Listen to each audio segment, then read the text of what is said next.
Hello everyone, welcome to Shivansh Karthikeya vlogs. Firstly మీ అందరికీ happy Sri Rama Navami. So ఈ శ్రీరామనవమి సందర్భంగా మనం రాముల వారి గురించి కొన్ని ఇంట్రెస్టింగ్ ఫ్యాక్ట్స్ అనేవి తెలుసుకుందామా. అవేంటంటే విష్ణుమూర్తి యొక్క 7వ అవతారం రామావతారం అనమాట. అలానే ఆయన ఇక్ష్వాకు వంశానికి చెందినవారు కాబట్టి ఆయన్ని సూర్యవంశీ అని కూడా పిలుస్తారు. ఈ పండుగ రోజు రామ చాంటింగ్ చేయటం వల్ల ఎన్నో వేల రెట్ల ఫలితం అనేది మనకి లభిస్తుంది.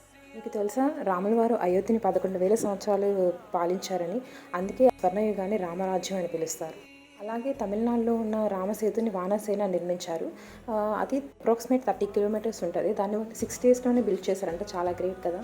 సో ఐ హోప్ మీకు కొన్ని ఇంట్రెస్టింగ్ విషయాలని తెలిసాయని అనుకుంటున్నాను. అఫ్కోర్స్ ఇవి అందరికీ తెలిసినవే, కాకపోతే ఈ పండుగ రోజు మళ్ళీ మనం తెలుసుకున్నట్టుగా ఉంటుంది కదా అని చెప్పి ఎంకో వీడియో చేయాలనిపించింది.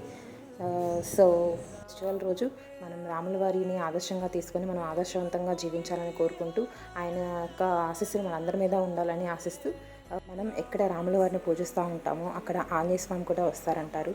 సో ఇద్దరు బ్లెస్సింగ్స్ మన మీద ఉండాలని కోరుకుంటూ థ్యాంక్స్ ఫర్ వాచింగ్. జై Sri Ram. Please like, share and subscribe.